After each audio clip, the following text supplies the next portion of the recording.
It happened in court. The moment I pulled out the yellowed envelope from my purse and unfolded the letter, everything stopped. The courtroom fell into a heavy silence as I smoothed the creases of the paper with trembling fingers. Danielle, my daughter-in-law, who had spent the last year treating me like a stranger in my own family, went pale. My son Andrew wouldn't meet my eyes. Even Judge Reynolds' demeanor shifted as she leaned forward in her chair, because that letter, handwritten by my late husband Charles, spelled out everything they thought was buried.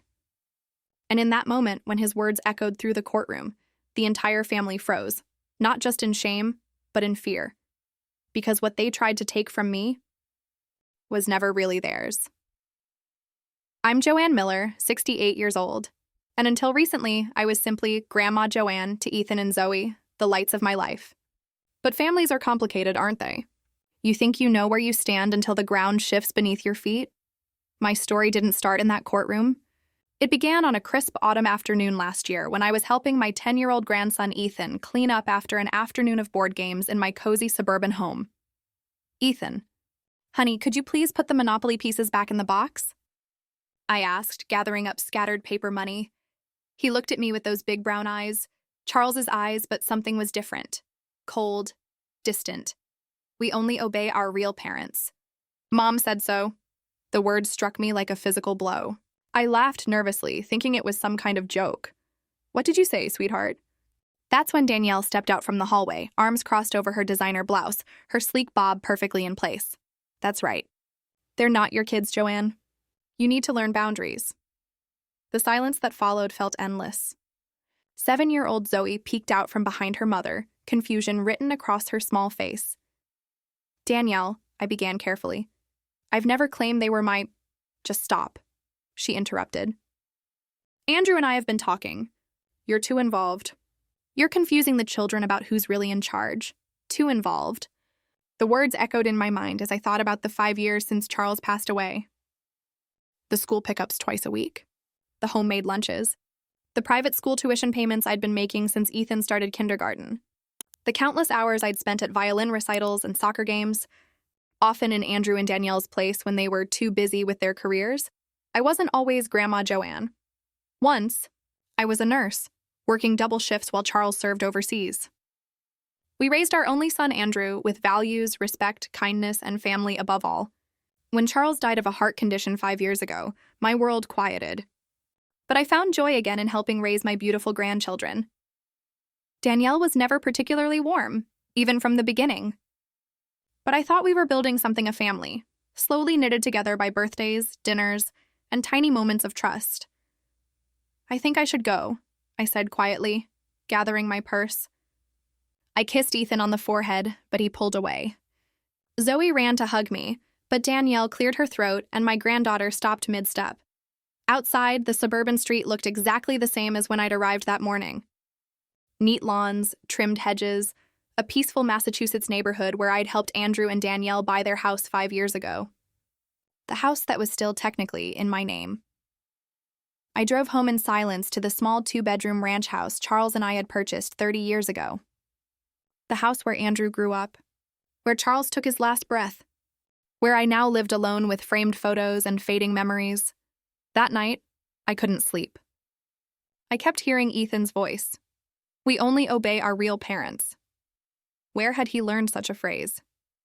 What had Danielle been telling them about me? The weeks that followed were brutal. Danielle stopped answering my calls.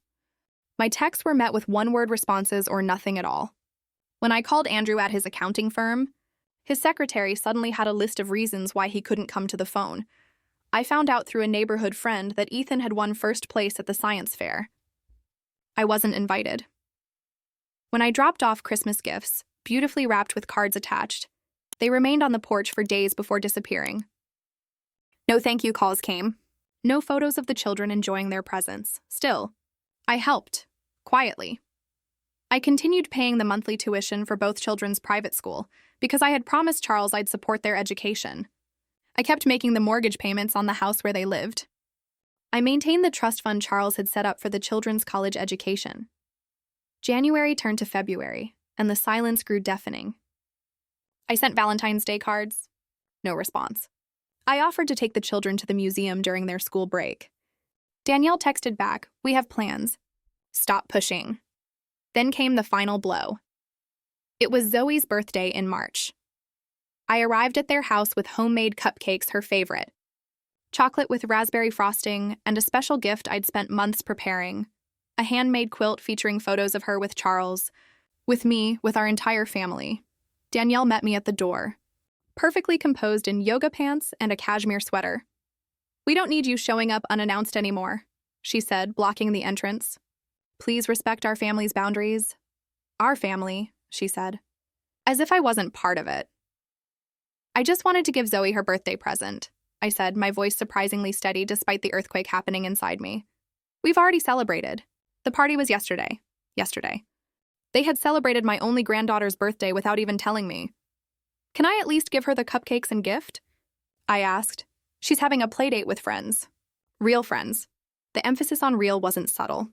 "I'll take those," she said, reaching for the gift bag and container of cupcakes. As I handed them over, I caught a glimpse of Zoe peering around the corner. She waved, small fingers wiggling. I waved back, forcing a smile. The door closed before I could say goodbye. That day, I went home, poured myself some tea, and cried not because of what they said, but because of how little my presence mattered to them. How easily I had been erased from the family picture. And then I remembered something Charles once told me. Just months before he died, "If people forget who you are, Joanne, remind them kindly but firmly." That night, I opened our old fireproof safe.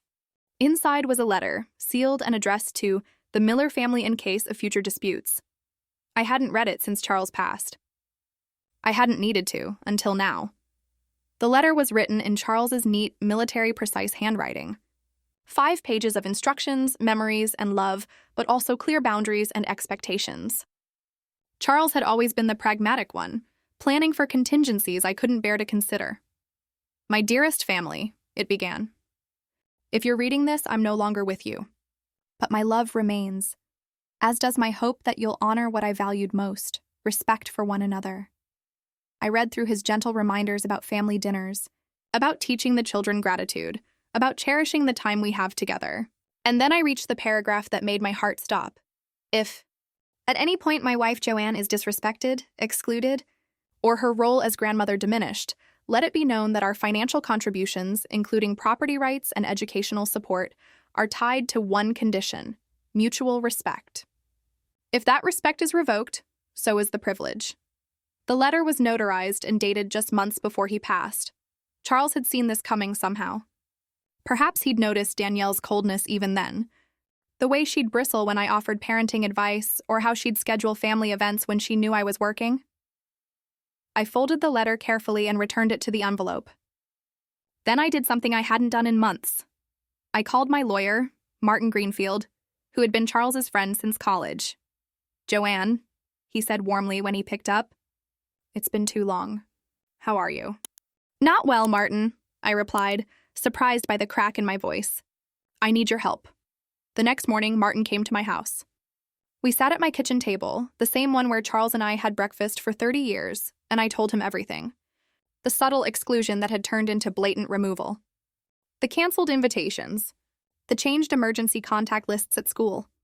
The birthday party I wasn't told about. "And the property?" Martin asked, referring to the second house where Andrew and Danielle lived. "Still in my name. They've never made a payment." "The school tuition?" "I pay it directly to Lakeside Academy. $15,000 per child per year." Martin nodded slowly, taking notes in his leather-bound planner. "And they've given no explanation for this sudden change in attitude?" "Danielle got a promotion last year. Senior marketing director. Almost doubled her salary. Since then, she's been different, as if I'm no longer useful to her." "And Andrew? Your son?" The question stung. He lets her lead." "He always has." Martin set down his pen and looked at me with kind eyes. "Joanne, what do you want to happen here? What's your ideal outcome?" I hadn't allowed myself to consider this question. What did I want? Revenge, no. Money?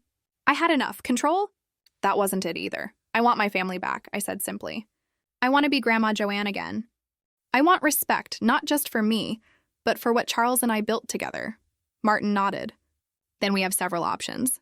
That afternoon, I made 3 difficult decisions. First, I called Lakeside Academy and informed them I would no longer be paying Ethan and Zoe's tuition effective immediately. Second, I contacted my property manager and changed the locks on the house where Andrew and Danielle lived. I didn't evict them. I couldn't bear the thought of my grandchildren without a home, but I needed them to understand the situation had changed. Third, I filed a motion in family court to formally establish grandparental visitation rights and clarify property ownership based on Charles's letter. The next day, my phone exploded with texts and calls. First from Danielle, "What the hell do you think you're doing?" Then from Andrew, "Mom, we need to talk. Now." I didn't answer either of them. Instead, I sent one text to both. "Please direct all communication through Martin Greenfield. Court date is set for April 15th. April 15th arrived cold and rainy, fitting for what I was about to do. I wore Charles's favorite dress, a simple navy blue sheath that he said brought out the silver in my hair.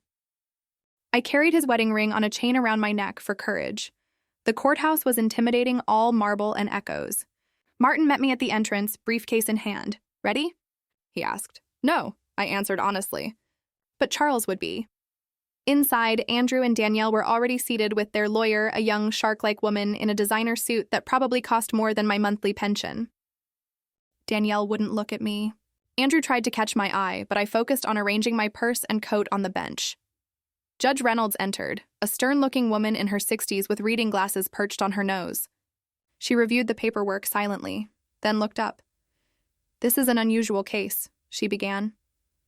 "Mrs. Miller, you own the property where your son and daughter-in-law reside, correct?" "Yes, Your Honor." "And you've been paying for your grandchildren's education?" "Yes, Your Honor, since they started school." "And now you've changed the locks and stopped payment. May I ask why?" This was the moment. I reached into my purse and pulled out the yellowed envelope.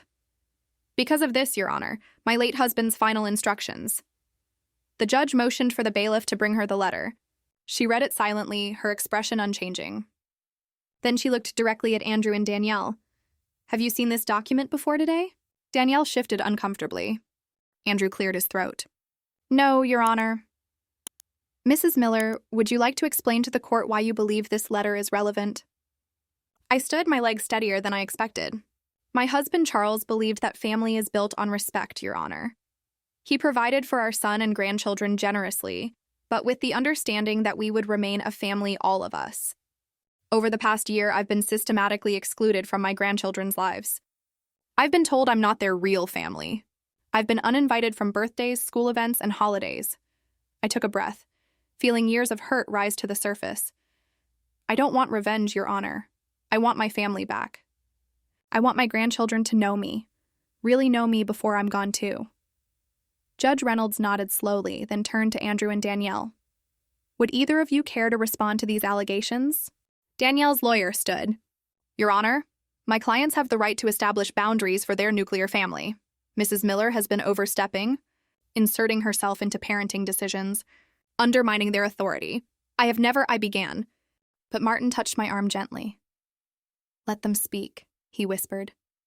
"Their words will reveal more than yours could," Danielle's lawyer continued, spinning a tale of an overbearing mother-in-law who couldn't let go, who criticized their parenting, who tried to buy their children's affection with gifts and special treats. And then, unexpectedly, Andrew stood up. "May I speak, Your Honor?" he asked quietly. The judge nodded. "My mother has never been anything but loving to my children," he said, his voice barely audible. "This situation, it got out of hand. I should have stepped in sooner." Danielle's head whipped around, her eyes wide with betrayal. Andrew continued, his voice growing stronger. "My father's letter, it sounds exactly like him. He valued family above everything, and he would be ashamed of how we've treated Mom." The courtroom fell silent again. Judge Reynolds studied all of us for a long moment. "I'll need time to review this case fully," she said finally. "But based on the evidence presented today, I'm issuing a temporary order. The property will remain in Mrs. Miller's name, with no changes to the current living arrangements. Mrs. Miller will be granted visitation with her grandchildren every Saturday from 10 a.m. to 4 p.m., starting this weekend. And the educational expenses will remain Mrs. Miller's decision, as she has been the one financing them." She looked directly at Danielle. "This court takes family bonds seriously, Mrs. Miller, especially when they're backed by legal documentation." As we filed out of the courtroom, I caught Andrew's eye. For the first time in months, he really looked at me, not through me or past me. "Mom," he said quietly, "we need to talk." "Yes," I agreed. "We do." The days following the court hearing unfolded in a strange, suspended silence. I'd won the first round, but victory felt hollow when measured against the family fractures it exposed. Saturday arrived, my court-mandated visitation day. I spent Friday night baking Ethan's favorite chocolate chip cookies and preparing Zoe's beloved mac and cheese. I dusted off board games, charged the tablet with their favorite movies, and even bought new art supplies. But as I moved around my kitchen, doubt crept in. Would they even show up? Would they be angry, confused? Would Danielle have poisoned them against me even further? At 9:45 a.m., I sat in my living room, hands folded in my lap, waiting. At 10:05, I began to worry. At 10:15, I heard a car pull into the driveway. Through the window, I watched Andrew help the children out of the back seat. Danielle wasn't with them. Ethan dragged his feet head down while Zoe clutched a small backpack to her chest. They looked like they were approaching a dentist's office rather than their grandmother's home. I opened the door before they could knock. "Hello, my dears," I said, working to keep my voice steady. Zoe looked up at me with uncertain eyes. Ethan stared at his shoes. Andrew cleared his throat. "I'll pick them up at 4, Mom." He looked tired, the kind of bone-deep exhaustion that comes from more than just lack of sleep. The kind that comes from a marriage in crisis.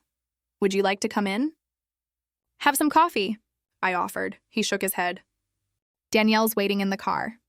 We have things to discuss." I nodded, understanding all too well what those things might be. After Andrew left, I stood with my grandchildren in the entryway, the silence stretching uncomfortably between us. "I made cookies," I finally said. "And I thought we could play that new board game you like, Ethan.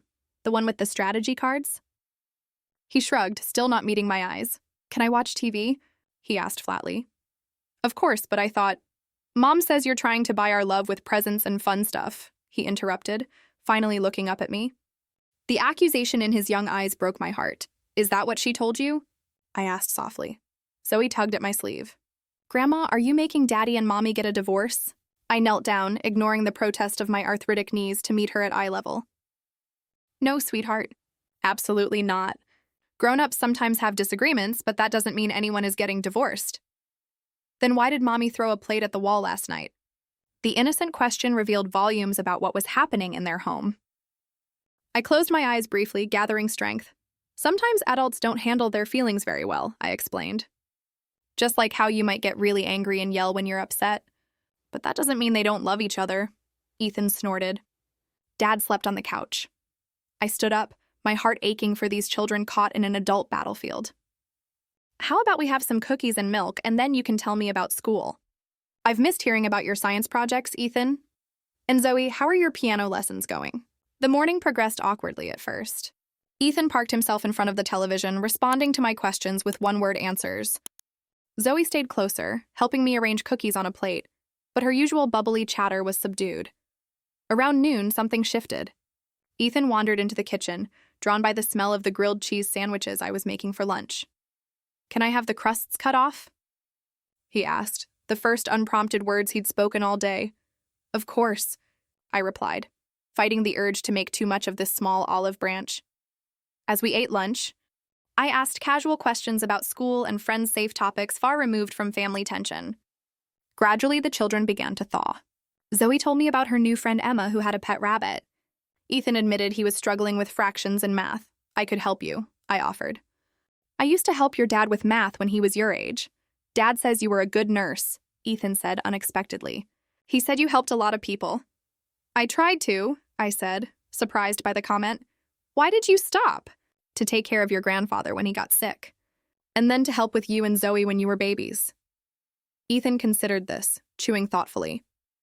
"Mom says you're controlling. The bluntness of children both wounding and refreshing.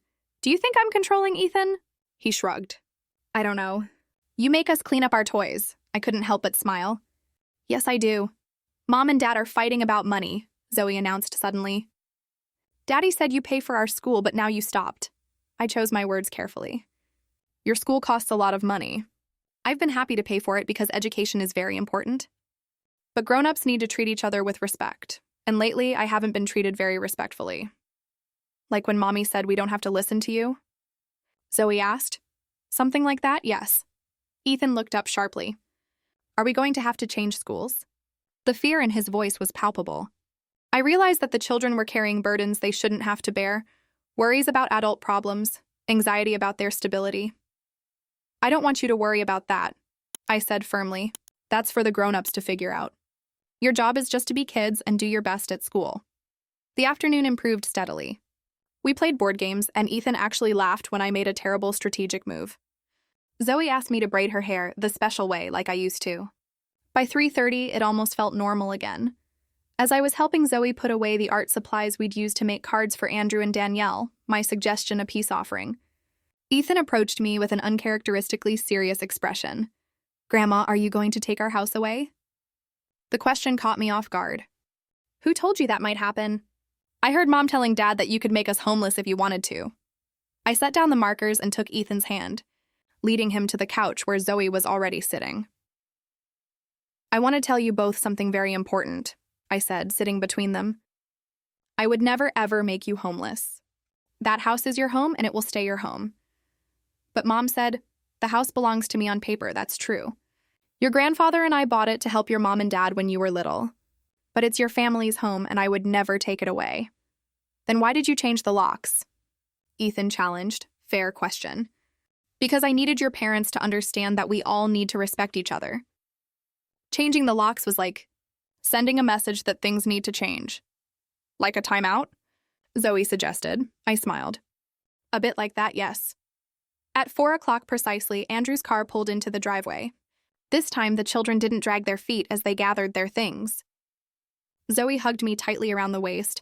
Can we come back next Saturday? She asked. The judge says you can, I replied, smoothing her hair. And I hope you want to. Ethan gave me an awkward half hug. The cookies were good, he offered, which from him felt like a declaration of love. Andrew came to the door, his expression guarded. How did it go? He asked. We had a nice time, I said simply. They're wonderful children, Andrew. You've done a good job with them. Something in his face softened. Mom, not now, I interrupted gently. The children are waiting. But maybe we could have lunch this week. Just you and me? He nodded. I'd like that. As I watched them drive away, I felt a mix of hope and trepidation. One good visit wouldn't fix everything, but it was a start. That evening, my phone dinged with a text message. From Andrew.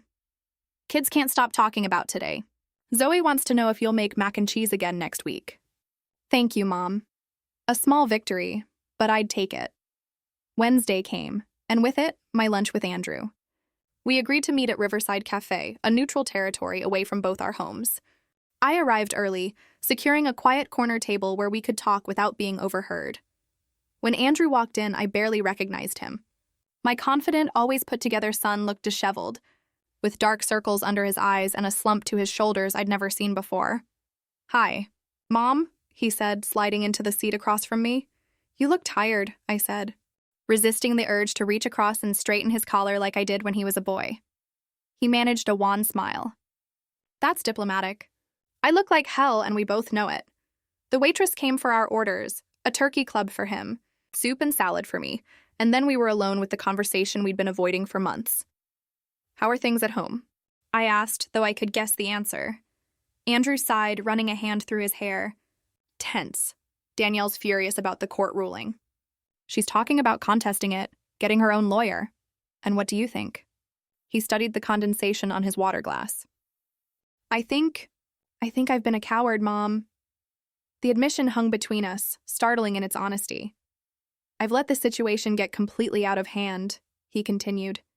I should have stood up for you months ago. I should never have let Danielle push you out of our lives. Why didn't you? I asked, the question that had haunted me for months. Andrew was quiet for so long I thought he might not answer. When he finally spoke, his voice was barely above a whisper. Because it was easier not to. Because Danielle is forceful when she wants something. Because I was afraid of losing her. And because... His voice cracked. Because sometimes I'm still that little boy who's afraid of disappointing his mother. Oh, Andrew.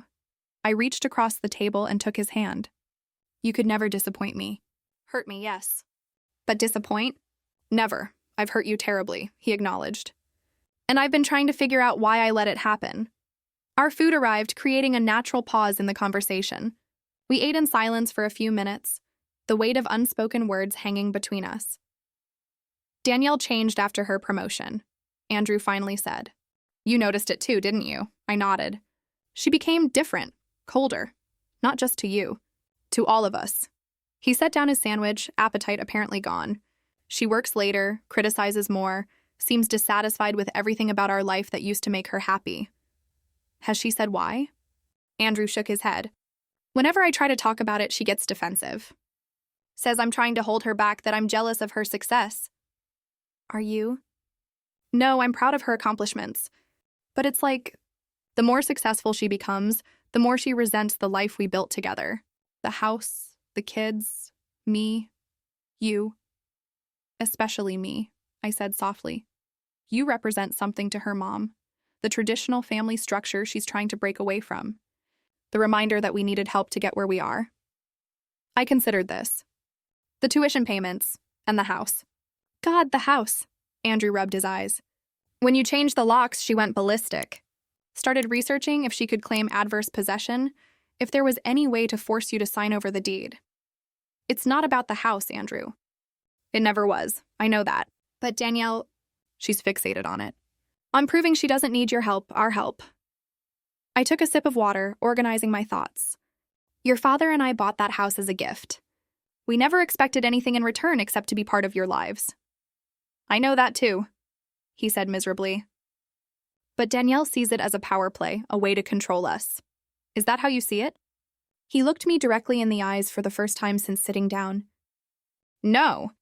I see it as what it is. The generosity of parents who could afford to help their son start a family without the burden of a mortgage. We finished our meal, the conversation shifting to lighter topics, Ethan's science project, Zoe's upcoming recital. But as we were waiting for the check, Andrew returned to the heart of the matter. What happens now, Mom? With the court case, the school tuition, all of it? That depends on what you want to happen, I replied. And on Danielle. She won't apologize. You know that, right? I nodded. I'm not expecting an apology. But I do expect respect, not just for me, but for your father's wishes. For the family we all are together. Andrew stared out the window, watching people pass by on the sidewalk. Dad's letter? You never showed it to us before? All this time you had this protection he left for you, and you never used it. I didn't need to, I said simply. Until now. As we parted outside the restaurant, Andrew hugged me, a real hug, tight and meaningful, the kind I hadn't received from him in years. I'm sorry, Mom, he whispered against my hair. I'm so sorry. I know, dear. I know. That night I received another text. This one surprising. Mrs. Miller, this is Danielle. I think we should talk privately. Would tomorrow at 2 p.m. at Starbucks work for you? I stared at the message for a long time before responding. I'll be there. The Starbucks near Danielle's office was crowded when I arrived, filled with the afternoon rush of workers seeking caffeine boosts.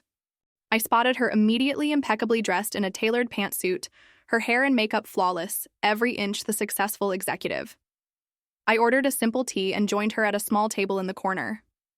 She didn't stand when I approached, didn't offer a greeting beyond a curt nod. Thank you for meeting me, she said. Her tone businesslike. Of course, I replied, determined to stay calm regardless of what came next. Danielle took a sip of her latte, perfectly manicured fingers wrapped around the cup. I'll get straight to the point. This situation has become untenable. I agree. The children are confused. Andrew is distant, and we're spending money we don't have on legal fees. I waited, sensing there was more. I want to propose a solution, she continued. You transfer the house to us fully, no conditions, and we'll ensure you have regular visits with the children. The audacity was breathtaking. And the school tuition? I asked mildly. She hesitated. We would appreciate your continued support until we can make other arrangements. I see.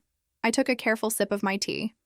So you want me to give you the house, continue paying thousands in tuition, and in return you'll allow me to see my own grandchildren? A flash of irritation crossed her face. This isn't personal, Joanne.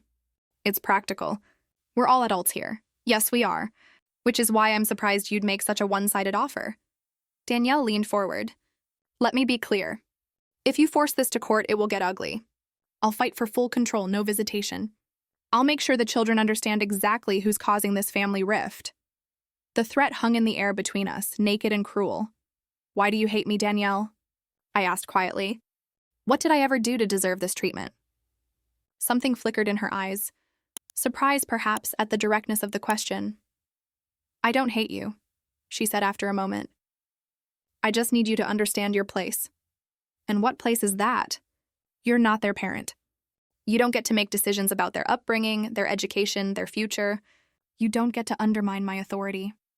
I've never tried to undermine you, I said. I've only ever wanted to help, to be part of their lives. By buying their affection?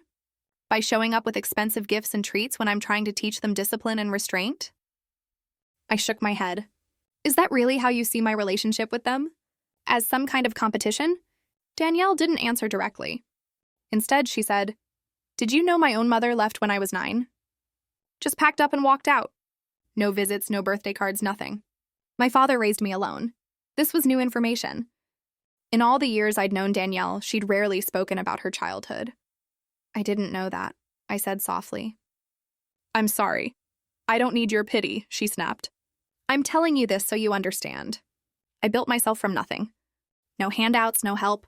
Everything I have, I earned. Suddenly, so much made sense. Her resistance to accepting help, her need for control, her suspicion of my motives. Danielle, I said carefully, loving your children isn't a handout. It's a gift freely given, no strings attached. She stared at me, her expression unreadable. Then she gathered her purse and stood. Think about my offer, she said. I need your answer by Monday. As she walked away, I realized something important. This wasn't really about me at all. It was about wounds much older and deeper than our family conflict wounds that Danielle had been carrying since childhood. I didn't give Danielle an answer by Monday. Instead, I called Martin and explained the situation, including what I'd learned about her background. That explains a lot, he said, but it doesn't excuse her behavior. No, I agreed, but it helps me understand it better. So what do you want to do, Joanne? Counteroffer? I stared out my kitchen window at the garden Charles and I had planted together. The daffodils were blooming his favorites. He always said they were the bravest flowers, pushing through the cold earth when winter wasn't quite finished. I need time to think, I told Martin. Can you stall for a week? Consider it done. That afternoon, I found myself driving to the cemetery where Charles was buried. I hadn't visited in months, too caught up in my own troubles to make the trip. The groundskeepers had kept his plot neat, the simple headstone gleaming in the spring sunlight. I sat on the small bench we'd installed nearby and spoke to him as if he were sitting beside me. I miss your advice, Charles, I said softly. You always knew what to do in difficult situations. A gentle breeze rustled the nearby oak tree, the one we'd chosen this spot for. Charles had always loved the sound of wind through oak leaves. Danielle wants the house, I continued. She doesn't understand that it was never about property or money. It was about creating a legacy for our family. I traced the engraving on his headstone. Charles Edward Miller, beloved husband, father and grandfather. 1951-2020, what would you do? I whispered. No answer came, of course. Just the quiet sounds of the cemetery distant bird song, the soft rustle of leaves, the occasional car passing on the nearby road. But as I sat there, a memory surfaced Charles in his hospital bed during those final weeks, holding my hand as he explained his wishes, the house. The money, the investments, they're just tools. Joanne, he'd said, tools to build a family that lasts beyond us. Don't ever let them become more important than the people they're meant to serve. I left the cemetery with clarity I hadn't felt in months. The next Saturday, visitation came, and to my surprise, both Andrew and Danielle brought the children. Danielle remained in the car, but Andrew walked Ethan and Zoe to the door. Mom, he said hesitantly, Danielle mentioned she spoke with you. She did, I confirmed.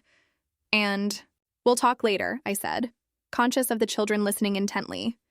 Today is for Ethan and Zoe. The day passed pleasantly. We baked cookies, played board games, and I helped Ethan with a particularly challenging set of math problems. Zoe showed me her piano pieces. playing proudly on the old upright piano that had been in our family for generations. At one point, while Ethan was absorbed in a video game and Zoe was napping on the couch, I found myself staring at the family photos on my mantelpiece. There was Charles in his army uniform, Andrew on his first day of kindergarten, our family vacation to Yellowstone when Andrew was 12. And there, at the end, was a photo from the hospital the day Ethan was born, Charles and I beaming as we held our first grandchild. The doorbell rang, startling me from my memories. Andrew and Danielle were early for pickup. When I opened the door, I was surprised to find Danielle standing there alone. "May I come in?" she asked stiffly. I stepped aside, allowing her into the house she hadn't entered in nearly a year. "The children are fine," I said. "Ethan's playing a game and Zoe's taking a nap." "Good." She glanced around, her eyes landing on the family photos.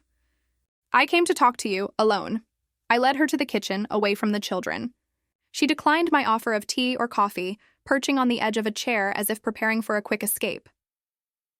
"I assumed you were ignoring my offer," she began. "I was considering it," I corrected.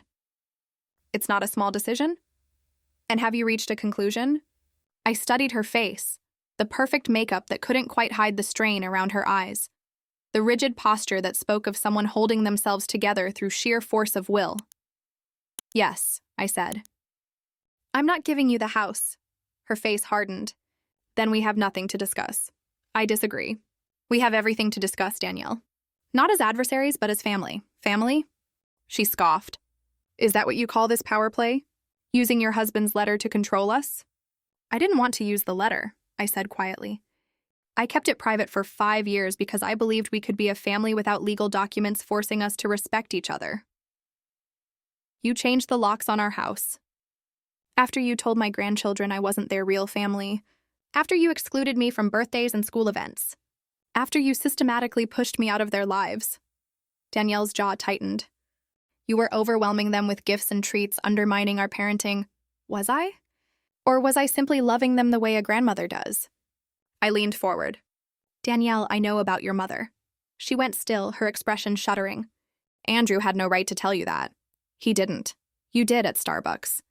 That has nothing to do with this situation, doesn't it?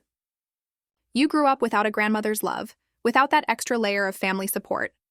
Is it so hard to understand that I want to give Ethan and Zoe what you never had?" Danielle stood abruptly. "I'm not here for amateur psychoanalysis. I came for your answer and I got it. We'll proceed legally." As she turned to leave, I said the words I'd been considering all week. "I have a counteroffer." She paused. "Not turning around. The house becomes yours fully. No conditions when Ethan graduates from high school. 7 more years. In the meantime, I continue paying the tuition, and we establish a formal visitation schedule, not just court-ordered Saturdays, but holidays, birthdays, school events." A real relationship, Danielle. A real family. Slowly, she turned back to face me. "Why 7 years?" "Because by then the children will be old enough to maintain their own relationship with me, regardless of how you feel about it. And because it gives us time to heal this rift, all of us, together." She considered this, her business mind clearly calculating the pros and cons. "And if we refuse?" "Then we continue as we are. The court has already ruled in my favor on visitation. The house remains in my name indefinitely. And the children remain caught in the middle of a conflict that benefits no one." Danielle's phone buzzed. She glanced at it, then back at me. "Andrew's outside. I need to think about this." "Take your time," I said. "Family decisions shouldn't be rushed." As she gathered the children, I noticed how Zoe clung to her mother despite the tension between us. How Ethan looked to Danielle for approval before hugging me goodbye. Whatever our conflicts, they loved her deeply. She was their mother, imperfect but essential. That evening, I called Andrew. "Danielle told me about your counteroffer," he said immediately. "And?" "She's considering it." Which, coming from Danielle, is practically a yes. I smiled despite myself. "She's a formidable woman, your wife." "That she is," he agreed, a note of pride in his voice. "She's also stubborn, proud, and terrified of appearing weak." "Sounds like someone else I know," I said pointedly. Andrew chuckled. "Dad, you mean?" "I was thinking of you, actually. You inherited his stubbornness." A comfortable silence fell between us, the kind we hadn't shared in months. "Mom," Andrew finally said, What happens if she says no? Then we keep trying. Family is worth fighting for even when it's difficult. Especially when it's difficult. Dad would have said that. He did say that. Many times. 3 days later, Martin called. Danielle's lawyer reached out. They want to discuss your counteroffer with some modifications. What modifications? They want the house transferred in 5 years, not 7. And they want you to establish a college fund for the children that can't be touched or withdrawn, regardless of future family disputes. I considered this. That seems reasonable. There's one more thing, Martin added. Danielle has requested a private meeting with you. No lawyers. No Andrew. Just the two of you. That surprised me. Did she say why? No, but if I were to guess, I'd say this has become personal for her in a way that extends beyond legal negotiations. We arranged to meet at a small park halfway between our home's neutral territory with enough privacy for a candid conversation. I arrived early, claiming a bench overlooking the duck pond where I'd often brought Ethan and Zoe to feed the birds. Danielle arrived precisely on time. Dressed more casually than I'd seen her in months, jeans and a simple blouse, her hair pulled back in a ponytail. She looked younger, more vulnerable somehow. Thank you for meeting me, she said, sitting beside me on the bench. Of course. We watched the ducks in silence for a few minutes, the afternoon sun warming the spring air around us. I've been thinking about what you said, Danielle finally began. About wanting to give Ethan and Zoe what I never had. I waited, sensing she had more to say. My mother left when I was 9, she continued, her voice steady but quiet. She didn't die, didn't have some tragic reason. She just left, found a new boyfriend, moved to California, started a new life without the burden of a child. I'm so sorry, Danielle. She shook her head slightly. I don't tell you this for sympathy. I tell you because I need you to understand something about me. She turned to face me fully. When I was 12, she called. Out of the blue, on my birthday. Said she wanted to be part of my life again. Said she'd made a mistake. And did she come back? Danielle's laugh was brittle. For about 6 months. Long enough to disrupt everything, to make me believe I mattered to her. Then she left again. This time for good. I began to understand the depth of Danielle's wounds. Not just the abandonment, but the false hope. The second rejection. You're afraid I'll do the same to Ethan and Zoe, I said softly. Build a relationship and then disappear. She didn't confirm or deny it, but the slight stiffening of her shoulders told me I'd hit the mark, or that you'll use that relationship to turn them against me, she added. To become the fun grandmother while I'm the strict mother they resent. I would never do that, I said firmly. My role isn't to replace you or compete with you. It's to add another layer of love and support. Danielle stared out at the pond again. Your counteroffer is fair. Better than fair. And your lawyer is likely told you that legally you have the stronger position. This isn't about winning, Danielle, isn't it? Because from where I'm standing, it certainly feels like you've won. I shook my head. If this were about winning, I wouldn't be offering to transfer the house at all. I'd keep it in my name forever, keep you dependent on my goodwill. She flinched slightly at the word dependent. That's what this is really about, isn't it? I asked gently. Your fear of dependency. Of needing anyone but yourself. Danielle was quiet for so long I thought she might not answer. When she finally spoke, her voice was barely above a whisper. When you have nothing, you learn to need nothing. It's safer that way. In that moment, I saw not the polished executive or the defensive daughter-in-law, but the abandoned child who had built walls to protect herself from further hurt. Danielle, I said carefully, accepting love isn't the same as being dependent. Family isn't a weakness, it's strength. The mediation session was scheduled for the following week at Martin's office. Andrew, Danielle, their lawyer, Martin, and I gathered around a polished conference table, legal pads and coffee cups scattered between us. The terms we eventually agreed upon were straightforward. The house would be transferred to Andrew and Danielle in 5 years. I would continue paying the children's tuition until high school graduation. A college fund would be established in both children's names, with 3 trustees, myself, Andrew, and Danielle requiring at least 2 signatures for any withdrawal. Most importantly, we established a family charter, as Martin called it, a formal schedule of visitation and involvement covering weekends, holidays, school events, and more. As the lawyers finalized the paperwork, Danielle surprised me by asking for a moment alone. We stepped into a small meeting room off the main conference area. "There's something else I want to add," she said, "but not in the legal agreement. This is between you and me. I'm listening. I want us to meet once a month, just the two of us. No Andrew, no children. Just coffee or lunch somewhere we can talk." Really talk. I couldn't hide my surprise. "May I ask why?" Danielle straightened her shoulders, the gesture I'd come to recognize as her preparing for vulnerability. "Because if we're going to be family, real family, we need to understand each other. And because," she hesitated, "because I've never had a mother figure who stayed. I don't know how this works. The admission clearly cost her." I resisted the urge to hug her, sensing she wasn't ready for that level of physical connection. "I'd like that very much," I said instead. She nodded once, briskly. "Good. First Tuesday of every month, then." First Tuesday it is. The next Saturday visitation felt different. Andrew brought the children as usual, but this time he came inside, helped Ethan with his jacket, reminded Zoe about her piano practice. "I thought I might stay," he said hesitantly. "If that's okay." "I'd love that," I replied, trying to contain my joy. The day unfolded with a warmth I hadn't felt in my home for years. Andrew fixed the leaky faucet in the bathroom, a task Charles used to handle. We looked through old photo albums, Andrew explaining to the children who various relatives were, telling stories about his own childhood. "Was Dad really that bad at baseball?" Ethan asked, giggling at a photo of a 10-year-old Andrew missing a catch. "Terrible," I confirmed. "Your grandfather tried to teach him for years, but some people just aren't meant for sports." "Hey," Andrew protested, but he was laughing. After lunch, while the children were playing in the backyard, Andrew helped me wash the dishes, another echo of times past. "Mom," he said quietly, "I've been meaning to ask you something." "What is it, dear?" He dried a plate slowly, focusing on the task. "Dad's letter." "How long had you had it?" "Since just before he died. He gave it to me the week before he passed, made me promise not to open it unless it became necessary."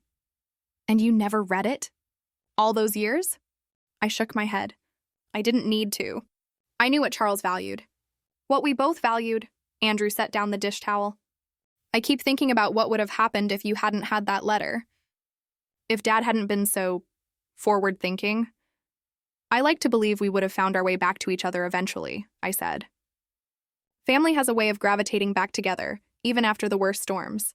"I'm not so sure," Andrew admitted. "Danielle can be determined when she sets her mind to something." "So can you," I reminded him. "So can I. We're all stubborn in this family, it's the Miller way," he smiled at that. Dad was the worst of all. Without question. As promised, the first Tuesday of the following month, I met Danielle for coffee. We chose a small cafe near her office, quiet enough for conversation, but public enough to keep things civil if tensions rose. The first meeting was awkward, stilted conversation about work. The weather, surface-level updates about the children. The second was marginally better. By the third month, something had shifted. Danielle began asking questions about Charles, about my nursing career, about how Andrew had been as a child. He was always sensitive, I told her. Felt things deeply, even as a little boy. Charles used to worry he wasn't tough enough for the world. "He's stronger than he appears," Danielle said, surprising me with her insight. "He just shows it differently than most men." Yes, exactly. Summer arrived, bringing with it a new rhythm to our family life. The children spent 2 weeks with me, while Andrew and Danielle took their first vacation alone together in years, a trip to Italy they'd been postponing since before the pandemic. "Are you sure you're up for this?" Andrew asked as they dropped the children off with suitcases and detailed instructions. 2 weeks is a long time. I raised you, didn't I? I reminded him. And I had a lot less experience then. Those 2 weeks were precious beyond measure. We established our own little routines: breakfast on the patio, afternoons at the community pool, evening board games or movies. I taught Zoe how to make Charles's famous pancakes. Ethan helped me tend the garden, showing unexpected patience with the delicate work of weeding around the tomato plants. One evening, as I was tucking Zoe into bed in the guest room that was slowly becoming her room at my house, she asked a question that caught me off guard. "Grandma, why were you and Mommy fighting?" I sat on the edge of her bed, considering how to answer truthfully but appropriately for a 7-year-old. "Sometimes grown-ups have different ideas about how families should work," I explained. Your mommy and I had different ideas and we didn't talk about them very well. But you're friends now, right? Friends seemed an overstatement, but not enemies felt insufficient. We're learning to understand each other better, I said carefully. Just like how you and Ethan sometimes fight but still love each other. She nodded, accepting this logic. Mommy says you're teaching her things. This surprised me. What kind of things? About being a good mom and stuff. She said you know things she never learned. I swallowed the unexpected emotion this simple statement evoked. Well, I've had more practice. But your mommy is a wonderful mother who loves you very much. I know, Zoe said, with the confidence of a child who has never questioned her mother's love. But she says you're helping her be even better. When Andrew and Danielle returned from Italy, tanned and more relaxed than I'd seen them in years, something fundamental had changed. Danielle didn't just stay in the car during drop-off. She came inside, accepted a cup of coffee, showed me photos from their trip on her phone. As summer turned to fall, our new family pattern solidified. Saturday visits became less formal, sometimes extending to Sunday brunch. I was added back to the school emergency contact list, invited to soccer games and piano recitals. My birthday in October was celebrated with a surprise party at their house, the first time I'd been invited inside since the conflict began. At our monthly coffee in November, Danielle arrived with a small gift bag. What's this? I asked, surprised. Just open it, she said, a hint of nervousness in her voice. Inside was a silver picture frame containing a photo I'd never seen, Danielle as a child, perhaps 8 or 9, standing beside a woman who must have been her mother. They had the same eyes, the same determined set to their jaws. This is the only photo I have of her, Danielle said quietly. I want you to have it. Danielle, I couldn't possibly. Please, she interrupted. I want you to understand where I come from. Who I come from. She took a deep breath. And I want to thank you for being the kind of grandmother, the kind of mother-in-law she never could have been. I felt tears prick my eyes. Thank you for sharing this with me. There's something else, she continued. Andrew and I have been talking. We'd like to put your name on the house deed now. Not in 5 years, now. I stared at her in shock. But the agreement was a legal document, yes. But this is a family decision. She met my eyes directly. You've kept your promises to us. We want to keep ours to you to be a family that respects each other, that stays connected no matter what. The circle was closing. The wounds were healing slowly, imperfectly, but healing nonetheless. I don't need my name on the deed, I said gently. I just need to know that my place in this family is secure. Not because of property or money or legal documents, but because we choose each other. Danielle reached across the table and, for the first time, took my hand in hers. It is, she said simply. It is. As winter settled over our Massachusetts suburb, life fell into a rhythm that felt both new and familiar. Christmas approached, and unlike the previous year when my gifts sat unopened on the porch, this year I was fully involved in the holiday preparations. I helped Danielle pick out the perfect tree, taught Ethan how to make Charles's secret eggnog recipe, minus the bourbon, of course, and spent hours with Zoe crafting homemade ornaments. We should have Christmas Eve at your house this year. Mom, Andrew suggested one Saturday in mid-December. It's cozier, and the kids love helping you decorate those sugar cookies. Are you sure? I asked, glancing at Danielle, who was helping Zoe with a paper snowflake. To my surprise, she nodded enthusiastically. Actually, I'd love that, she said. Our place gets so chaotic and your house always feels so peaceful. Coming from Danielle, this was high praise indeed. The week before Christmas, I was pulling decorations from the attic when my phone rang. It was Andrew, his voice tight with worry. Mom, can you come to the hospital? It's Danielle. My heart dropped. What happened? She collapsed at work. They think it might be her appendix. I arrived at the hospital 20 minutes later, finding Andrew pacing the emergency room waiting area, his tie loosened and hair disheveled. They took her in for surgery, he explained. Burst appendix. They said she'd been ignoring the pain for at least a day. That sounds like Danielle, I said, not entirely surprised. She was the type to push through discomfort rather than admit weakness. The kids are still at school, Andrew continued. I need to pick them up soon, but I don't want to leave in case there's news. I'll get them, I offered immediately. I'll take them to my house, make dinner, help with homework. You stay here as long as you need to.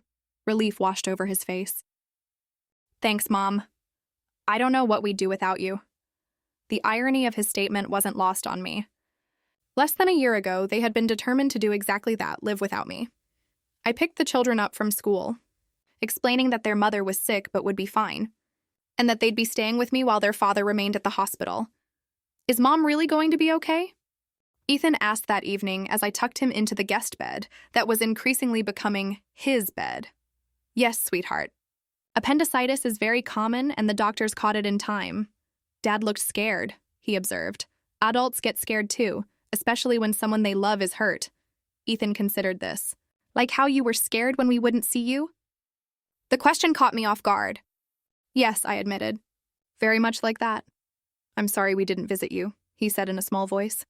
Mom said we couldn't, but I missed you. I smoothed his hair back from his forehead, so like Charles's hair, thick and slightly wavy. I missed you too, more than you can imagine. But that's behind us now. Danielle's recovery was slower than expected. What should have been a routine procedure was complicated by infection, extending her hospital stay to nearly a week. Christmas plans had to be adjusted, with the holiday dinner moving to Andrew and Danielle's house so she wouldn't have to travel. I found myself slipping back into a role I knew well, family caretaker. I stocked their refrigerator with homemade meals, kept the laundry moving, drove the children to and from school and activities. Andrew worked reduced hours but still needed to maintain client relationships at year-end, leaving much of the household management to me one evening. As I was putting away dishes in their kitchen, Danielle called from the living room sofa where she'd been confined to rest. Joanne, could you come here for a minute? I found her propped up on pillows, looking pale but determined. She patted the edge of the sofa, inviting me to sit. I need to say something, she began, her voice still weak from her ordeal. You should be resting. Not talking, I advised gently. She shook her head. This is important. She took a careful breath. Thank you for everything you've done these past days. For taking care of my children, my home. For taking care of me. That's what family does, I said simply. Yes, but... She looked away, then back at me with unusual vulnerability. I haven't always treated you like family, and yet here you are stepping in without hesitation, without resentment. Did you think I would refuse to help? No, she admitted. That's not who you are, but I wouldn't have blamed you if you'd done the bare minimum, especially after how I treated you. I considered my words carefully. Danielle, holding grudges is exhausting, and life is too short for exhausting things. She smiled slightly at that. You sound like Charles. I'll take that as a compliment. It is. She reached for my hand. Another gesture that would have been unthinkable months ago. Being forced to depend on others on you, it's been... educational. Uncomfortable, you mean? I suggested with a knowing smile. Terrifying, she corrected, but returned the smile. But also, reassuring, to know that there's someone who will step in, no questions asked. That's what mothers do, I said, without thinking. Danielle's eyes widened slightly, and I immediately regretted my words, afraid I'd overstepped. But then her expression softened. Yes, she said quietly, I suppose they do. The weeks of Danielle's recovery brought our family closer than any legal agreement or formal visitation schedule could have.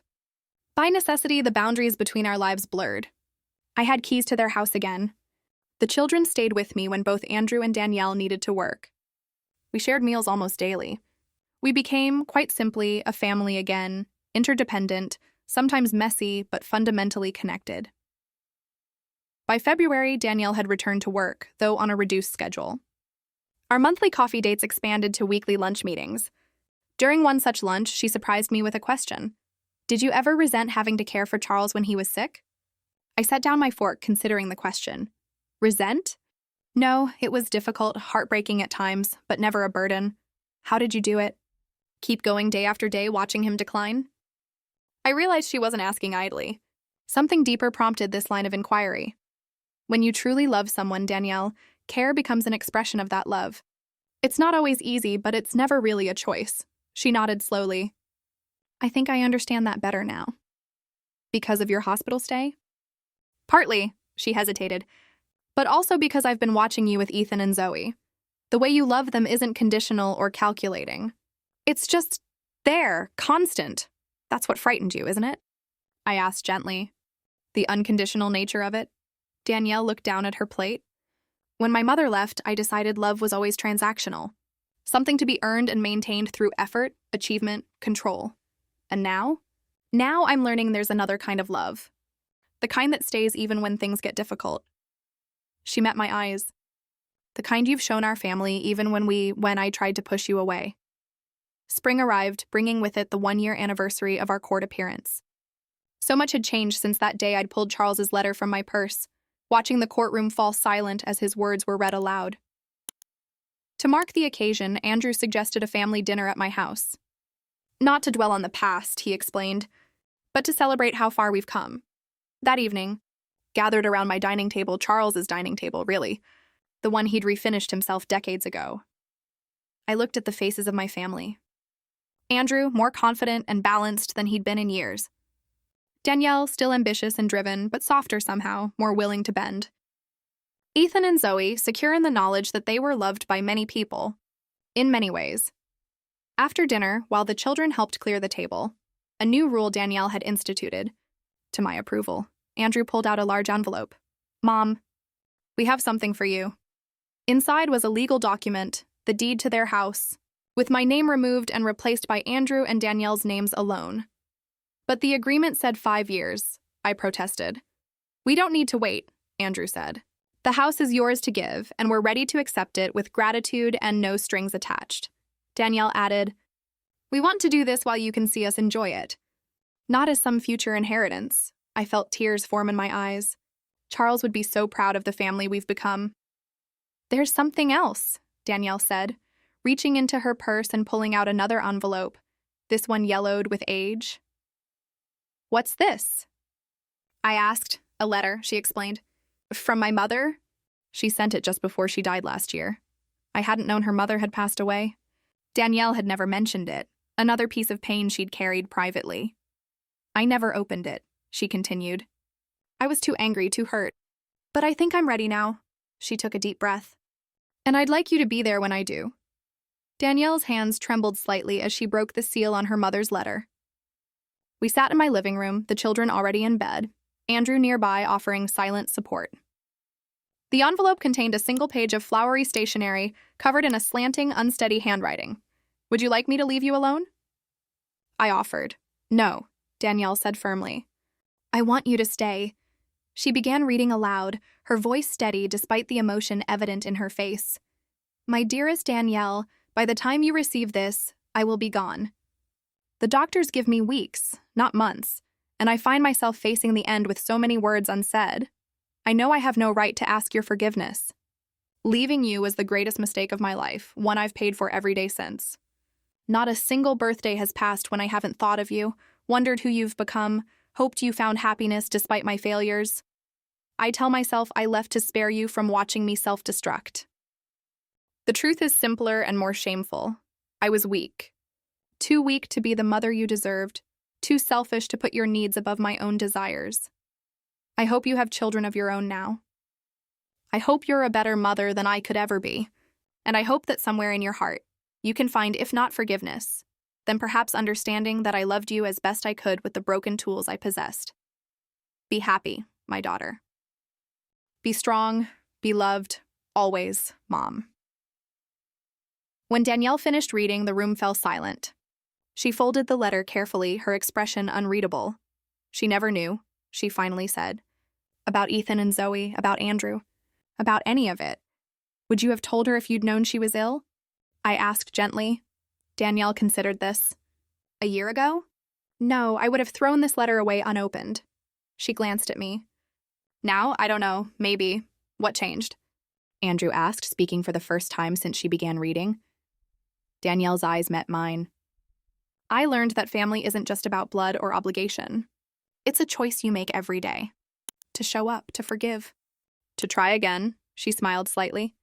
"I had a good teacher." I reached across and took her hand. "We all make mistakes, Danielle. Even mothers. Especially mothers.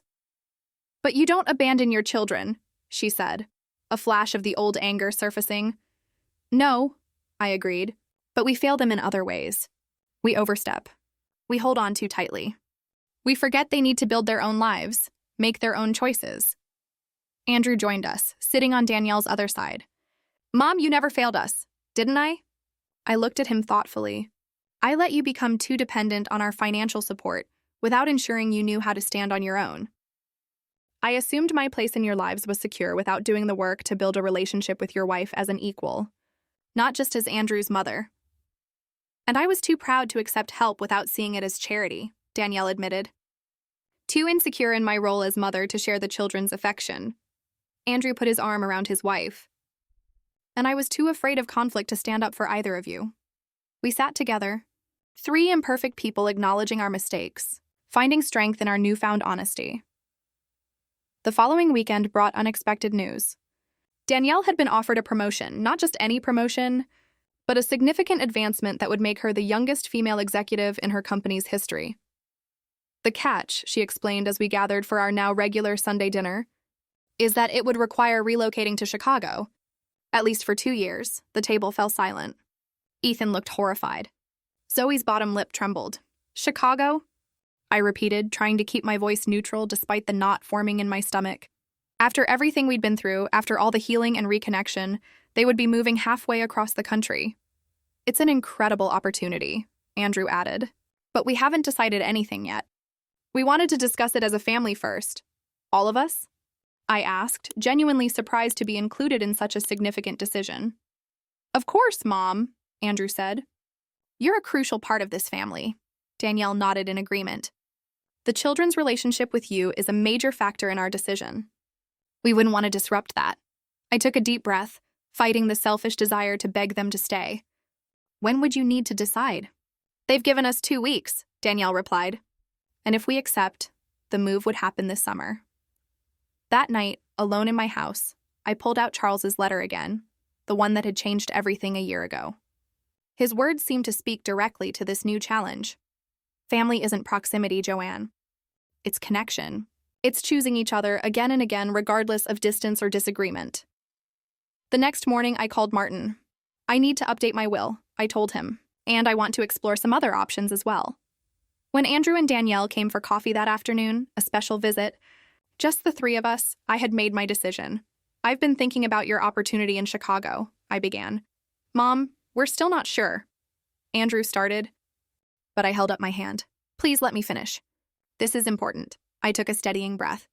I want you to take the job, Danielle. It's an incredible opportunity and you've earned it. But the children, their school, their friends, Danielle protested. Children are adaptable, I said.